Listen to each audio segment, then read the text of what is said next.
Hello again, gamers. Welcome back to the Board Game Captain. I'm the Captain, and today I'm going to be reviewing and talking about Magical Kitties Save the Day, a role-playing game for all ages. So this is a role-playing game that is designed to be played with families, hence for all ages. So I'm gonna open this up. I'm gonna show you everything that comes in the box. I'm gonna talk about the game and tell you, because I've read through and have used this product already, and I'm going to tell you about everything that's in here, as well as talk about some of the expansion opportunities for this, and I'm going to rate it and review it, and I'm going to discuss, is it really for all ages? But before we get started, I do want to say that I've got a ton of links you can check out at your leisure in the description down below. There's a link to BoardGameCaptain.com, which is a great hub for all things Board Game Captain, as well as a link to my Patreon. If you're in a position to and would like to help out the channel, you can head over to my Patreon down there. And there's also a link to my merch store over on Teespring. You can get cool shirts and mugs, like the shirt I'm wearing right now, the "Hey, good looking, come to this dungeon often" shirt. Because you know what, when you're role-playing, not every encounter requires combat. Sometimes you got to dust off those charisma-based skills. Head over to my Teespring store to get shirts like this and others, as well as mugs. All right, so big thank you to Atlas Games, who published Magical Kitties Save the Day, for sending me this copy to check out and read and film some content with. So, yep, big thank you, Atlas Games. All right, so this is a boxed product. This, unlike a lot of other role-playing games where usually the main product is a book, this is the main game. This is where you get all the content for the main game, is by buying this box.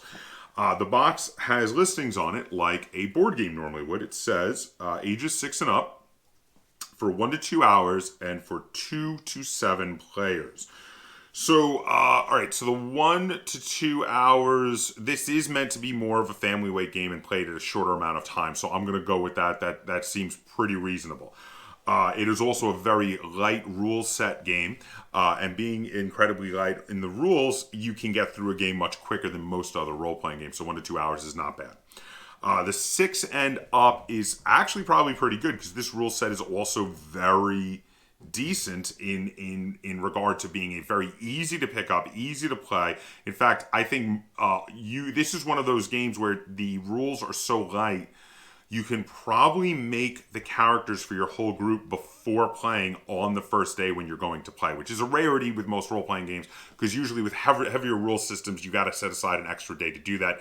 You don't really have to do it with this one. And yeah, you can play with kids at age 6. They're just not going to be game mastering. So the adults should probably game master while the kids play, Magical Kitties. And then for the 2 to 7 players, yes, you can play with 2 people if you have one person be the game master and one person doing a solo adventure. I generally prefer at least 2 players when I do role-playing games, because I like the discussion back and forth between the different players. So your mileage may vary on that, but I really usually prefer role-playing games at 3 and up. So in this case, it would be 3 to 7 for me, is my opinion on where I would like to play it at. Okay, so let's open this up and have a look at everything that comes in the box for Magical Kitties Save the Day. So first thing we've got here is the Magical Kitties Save the Day rulebook. Now, as you can see, this is a soft cover book with just a staple binding, but it is full color printing. The cover is glossy, the pages are matte, but there are full color pictures, and all the pages are in fact full color printing. So pretty nice for a tiny little book. Obviously, you're not going to do a hardcover with a book that's this thin. The total page count is 65 pages. So obviously, this is meant to be very rules light. Also, the setting, while hinted at, is not actually in this book. There is one hometown book in here, which gives you your starting setting, as well as some cool adventures you could possibly play, lots of hooks and a full adventure. I'll get to that in a minute. But there's also tons of other hometown books you can buy separately if you want to play in a different setting. So while the basic setting is hinted at here, this book is more just about the rules. So I'm going to run through and tell you what we've got here. So what is Magical Kitties Save the Day? It discusses how role-playing works, gives you examples of role-play, some really great examples of role-play with little side notes to kind of explain things. This is done in such a good way that even kids playing without a parent would be able to understand how role-playing works. I think it's a fantastic a fantastic example. Then they go through how to make your kitty, which of course is your character. The steps in making your kitty are describe your kitty, your owie limit, and kitty treats, which start at 2 for everybody, but can go up as you go up levels. Your starting attributes, which you have 3 attributes in this game. They are cute, cunning, and fierce. There are no skills. Everything is done with cute, cunning, and fierce. Very simplistic game system. You pick 1 to be really good at, you'll get an attribute level of 3 in that. 1 to be okay at, which you get a 2, and 1 to be kind of lame at, which you get a 1 in. The numbers are based on the number of dice you will roll. I'm going to get into that a little later when I'm talking about the system. Then you pick your talent. Your talent is something that can give you a boost to certain rolls. You pick a flaw. It's a way to get more kitty tokens back, which can be used for rerolls. They can also be used more interestingly to be creative and add something to the game that normally a player character would not have control of, which can be really cool. Then you pick your magical power, which of course is what it's all about. You want to have a really powerful magic power, which once per scene you can use to give you a big boost on your skill checks. You choose your human and describe them, and then they have tons of lists in here for the talents, flaws, magical powers. You can design your own, but there's tons in here if you want to do a random one, or if you want to use them to inspire you, or if you just want to pick one of the ones that is in here. Lots of magical powers that are fully explained and how they work. Again, you can design your own, but they've got a great list that while not all-encompassing, has magical powers, the sort of abilities you would see like a superhero have, or one of the, specifically, a lot of these like remind me of one of the X-Men has this ability, or one of the Fantastic Four. So these are really cool. Lots of great abilities, all sorts of things from laser eyes to controlling fire, or shooting electricity, or the ability to fly, or the ability to make force fields, or have telepathy or telekinesis, all sorts of great stuff like that. So then we get into actually playing the game and how it works. So when you are ready to make a check, you get 1 to a maximum of 4 dice for your cute, cunning, or fierce. Now remember, the max they start at is 3, but later as you level up, you can increase them to possibly 4. If you're able to use your talent, let's say your talent is something that is relevant in the skill roll you're rolling, you can get +1 die added for that. If you're able to use your magical power, you get +2 dice for using your magical power. So if your magical power is super strength and you're trying to like knock over a giant, well, and you're going to be like, I'm using my magical super strength for knocking over this giant, you get +2 dice for that. And if your talent was pugilism, because you are a shadow boxing kitty, well, you get another die for that too, for knocking over that giant. Which now, if you're fierce, which is what the skill is that you roll, was a 3, well, that's 3, plus the 1 for your talent, plus the 2 for your magical ability that you use this one time during this scene. That's 6 dice for this roll. So that'd be a really, really big die roll for knocking that giant down. The one way you can lose dice from these rolls is if you are injured. So minor injuries are called owies. Your starting owie limit is 2, but once you get 2, if you get injured again, you'll get an actual injury. And actual injuries will reduce your die pool by 1 for each actual injury you have. If for some reason you wind up having a die pool of 0 dice, you're not able to roll. When you roll, the game master, or GM, will choose a difficulty. An easy difficulty is 3. So you're going to get a bunch of 6-sided dice, and you need to roll any 3s or better will be successes. 4 is a typical difficulty, 5 is hard, 6 is extremely difficult.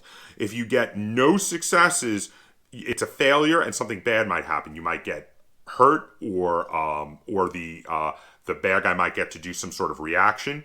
If you get 1 success, you'll succeed, but also something bad still might happen. So you still might get hurt, or you still might have the bad guy be able to do some sort of reaction. If you get 2 successes, that's a full success with no negative side effects. 3 successes, you get a bonus yourself on top of that, and 4 successes, you get a super bonus. There's lots of cool example bonuses in here that you have to choose from.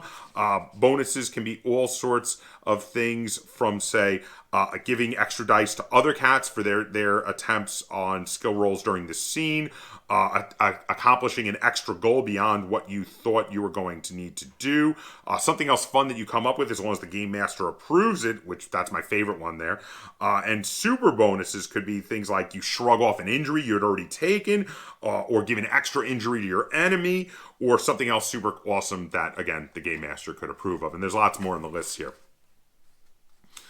Okay, so now, again, the kitty treats, which are the little tokens that they do come in the box, I'm going to show you when we get to those. They can allow you to re-roll any dice from a check. You don't have to re-roll all of them. You can leave the ones that were successes and re-roll the others. They also can be spent to avoid taking an injury, and they can be used to add interesting elements to a scene. So let's say you're in a closet and you're cornered by a evil witch. And you're like, quick, I need to look for something useful in the closet. Okay, I'm going to use my kitty treat, and I'm going to say that for sure there is a broken broom handle in this closet that I could grab and throw between the witch's feet to trip her up. And the game master goes, okay, that's reasonable. Give me the kitty treat. There's a broken broom handle there. And stuff like that can be really cool. Getting to use those tokens to add stuff to the scene that the game master didn't specifically describe, and is something that normally your character would not be able to do, is really cool. It's a similar system to something I had seen previously in an older role-playing game called Rocket Age, and I really liked it there, and I also really like it here. It allows the player characters to get a little bit of that creativity in on the game that the game master always gets to do. So that is really awesome. I do like that. Next, we have talking about how owies lead to injuries and how you can do healing at the end. Usually you can heal a little bit at the end of every scene, and between games you usually heal up. And also, but if you get if a kitty gets their max injuries equal to their highest attribute, they're incapacitated. So you, at the start of the game, if you get 3 full injuries, you would be incapacitated. But of course, you get your 2 owies first before you start taking injuries. Next, we have experience. So you get experience points at the end of every game based on these questions of, did the kitty save the day? Everybody gets an experience. Did everybody have fun? Everybody gets an experience. Did your kitty or human learn a valuable lesson? Explain that to the game master. Get an experience. Did you fail a roll? Now, this is something you actually get to keep track of during the game. When you fail a roll, if you don't use a token to re-roll it, if you just accept the failure, you can get an experience. You can use this multiple times to get a few experience each game.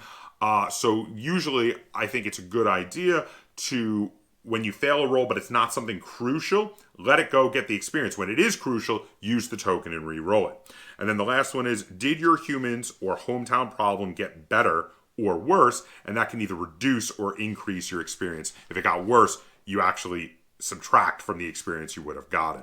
The next section we have here is working on problems and also how leveling up works. So there's a table that shows you how much experience is needed to start to level up to each level, and also what sort of bonuses you can gain when you level up. So each time you level up, you get to pick a bonus from one of the tables. So there's a table for levels 2 to 4, and they have bonuses you can choose. Each one can only be chosen once. Then there's a group for upgrades from 5 to 7 and a group for upgrades from 9 to 10. So you can pick your upgrades when you want them, when you think they're going to best help your character to get better at certain things.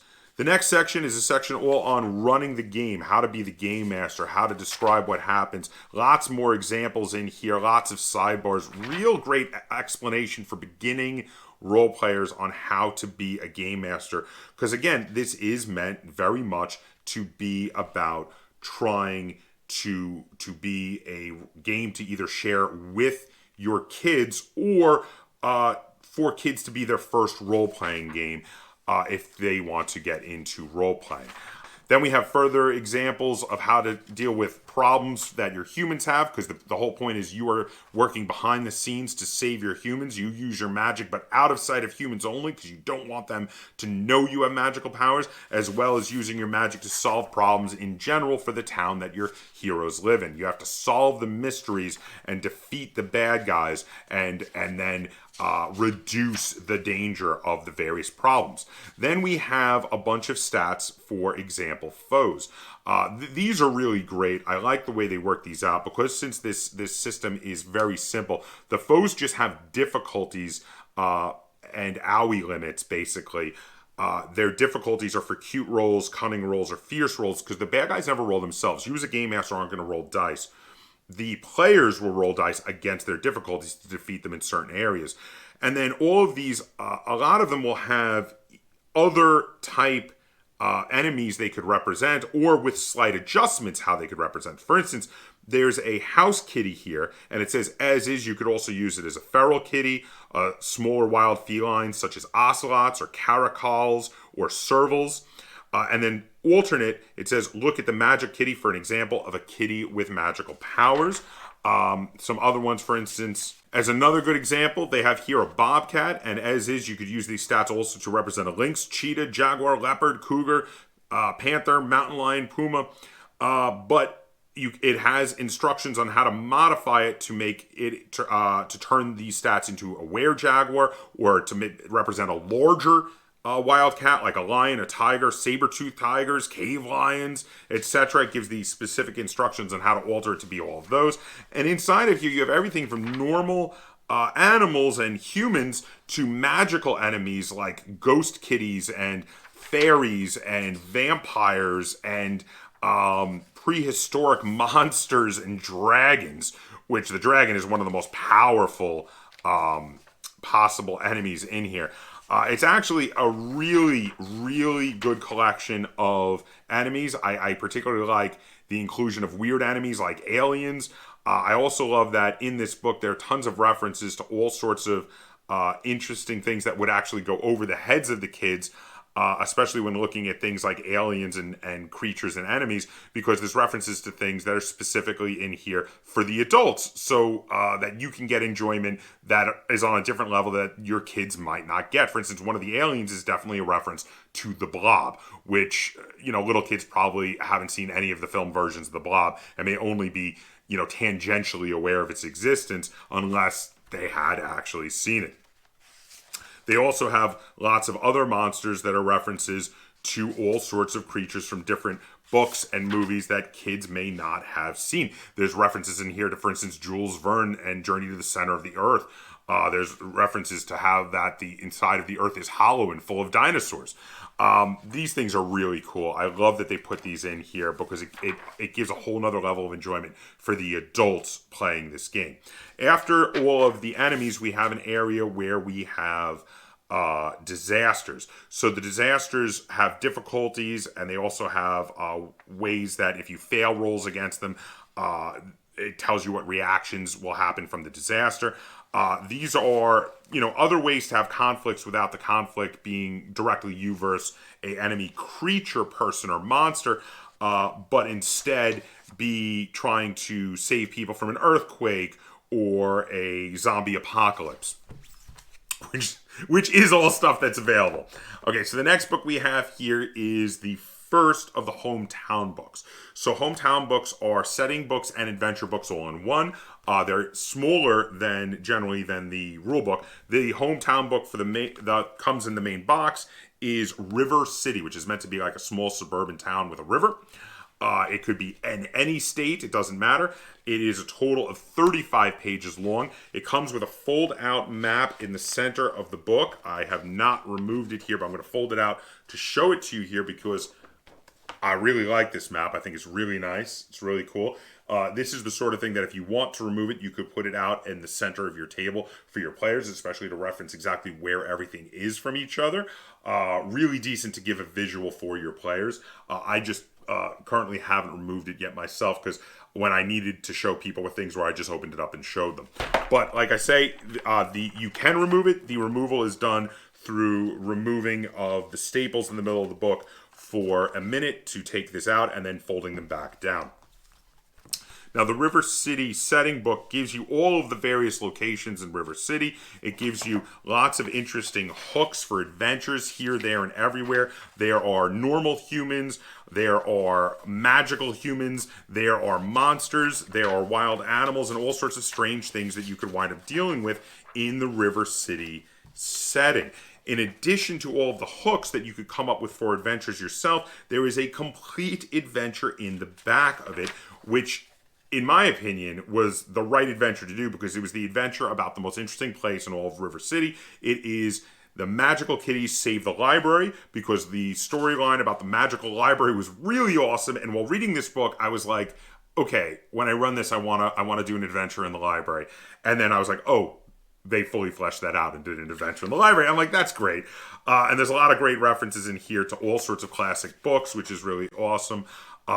There are, I'm not going to give away anything from the adventure because I don't want to ruin it for you. Suffice to say, it's a really good adventure. It's really fun. It's really well worked out. And then having read that adventure, most people will be able to combine how a good adventure is done there with the other hooks in this book from all the other NPCs and various problems that there are going around River City and come up with other adventures and keep playing, which is really, really good. The next thing we have in here is a comic book called The Big Adventure. It is done as a choose-your-own-adventure style comic book where you make decisions and it tells you what page and what panel to go to. And it also, really interestingly, doing this will teach you as a one-player game how to play the role-playing game because after a few panels, you get to get stats automatically for your character. You roll a die and you're like, okay, these are my stats. Write them down. Then later, let's say, take a test. Did you pass? Go to this panel. Did you fail? Go to this panel.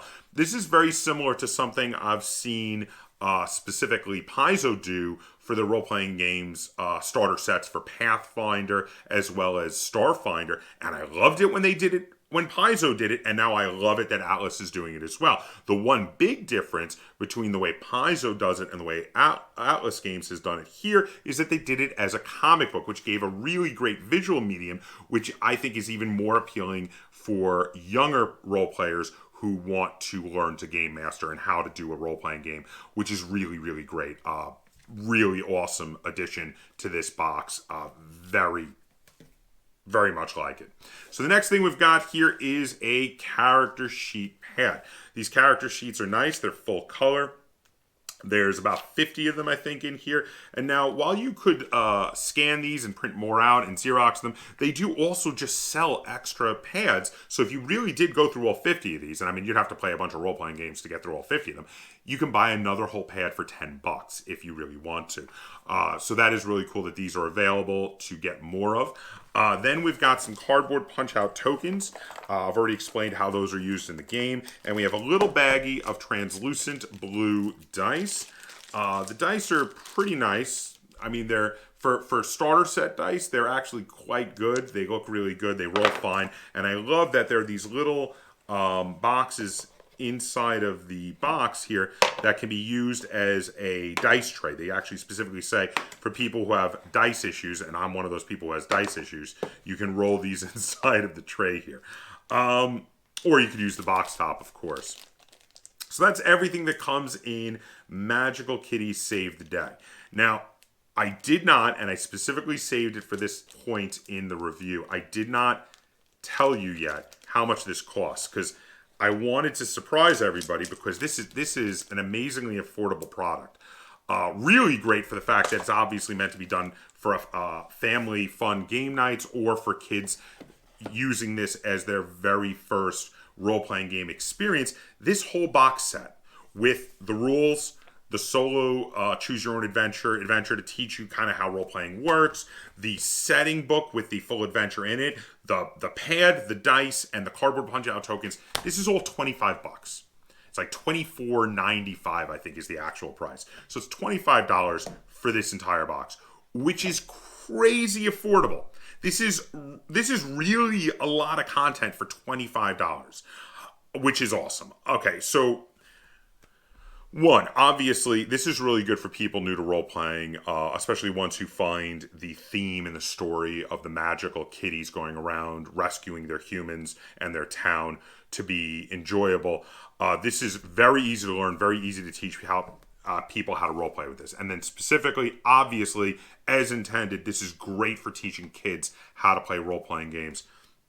If you are a gamer with kids and you want to bring your kids into role-playing, but you don't think they're old enough for something like, say, Dungeons and Dragons or one of the more advanced role-playing games out there, you want to bring them in with something more kid-friendly, something that really doesn't have a lot of, adult themes, not a lot of violence.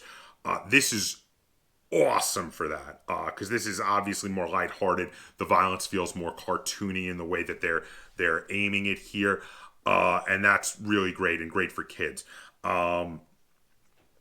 This also, in addition to that, with its tons of references to more adult stories, more adult books, movies, and games that are in here, has this whole other level, like a lot of classic kids movies used to, where kids movies would always have those jokes that would go over kids' heads that were for the adults that had to go see the movie with the kids. This, in a great way, does that. There are joking references to tons of classic books like Frankenstein by Mary Shelley, which is awesome. Or like I said, The Blob or Journey to the Center of the Earth. There's a ton of references in here that made me chuckle while I was reading this, where I'm like, oh, this is great. They put in something for the adults. And that's great. So, like those classic kids movies that put in stuff so that the adults would enjoy them too, this is a kids role-playing game that has elements and references in here for the adults to enjoy too. And in fact, I would run this as a small mini-series type game with adults only, to take a break from heavier role playing. Like right now, I'm running a Pathfinder 2nd Edition game that is a big ongoing game. It's a very heavy, rules heavy, very crunchy game system. If we wanted to take a break from that and run a small, like 3-game arc, for just silly fun, rules light, and decompress for a little while, this would be a great option for that. And it's really cool for that, but also for its intended use of being able to introduce your kids to role playing and have the whole family playing a role playing game on family game night. This is awesome for that as well. I highly recommend this to you if that's the sort of thing you are looking for. So because of that, I am going to give Magical Kitties Save the Day 8 stars out of 10. And again, one of my other biggest pluses that I've already referenced, and I do just want to draw attention to it again, is this whole box is only $25.